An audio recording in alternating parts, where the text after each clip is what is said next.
रात के 12 बज रहे थे।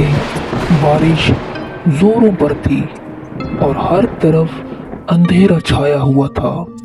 बिजली की चमक सिर्फ लम्हों के लिए कमरे को रोशन करती, फिर सुनाटा, ऐसा सुनाटा जो चीखने लगे। अली एक नौजवान तालिब इल्म हाल ही में शहर से गांव आया था।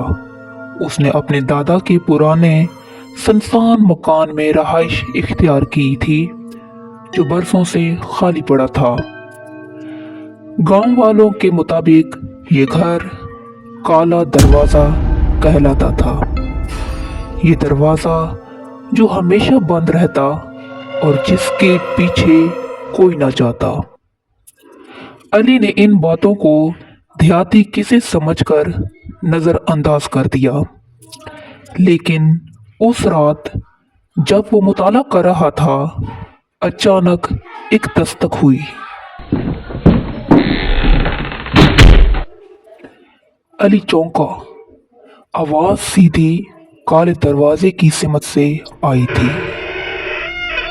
वो हंसा, ये भी कोई वक़्त है मजाक का। मगर जब वो दरवाजे के करीब पहुंचा, उसकी हंसी खौफ में तब्दील हो गई। दरवाजे के नीचे से स्याह धुआं बाहर निकल रहा था और फर्श पर एक जली हुई हथेली का निशान नमूदार हो चुका था। अली साकत खड़ा था। फर्श पर पड़ी जली हुई हथेली का निशान जैसे जिंदा हो, हरकत कर रहा हो। वो चंद कदम पीछे हटा, दिल जोर जोर से धड़क रहा था।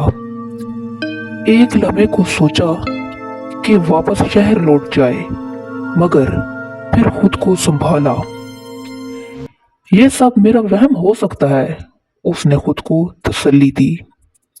और अगली सुबह गांव के बुजुर्ग शख्स बाबा हशमत के पास पहुंचा। बाबा हशमत ने संजीदगी से सुना, फिर आह भरी।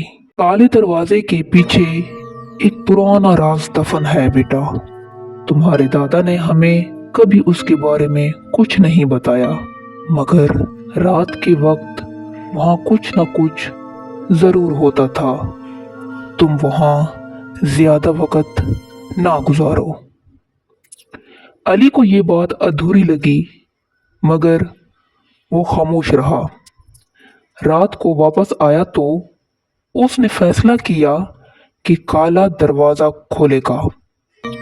उसी कमरे में दादा की एक पुरानी लकड़ी की अलमारी थी, जिसे कभी नहीं खोला गया था।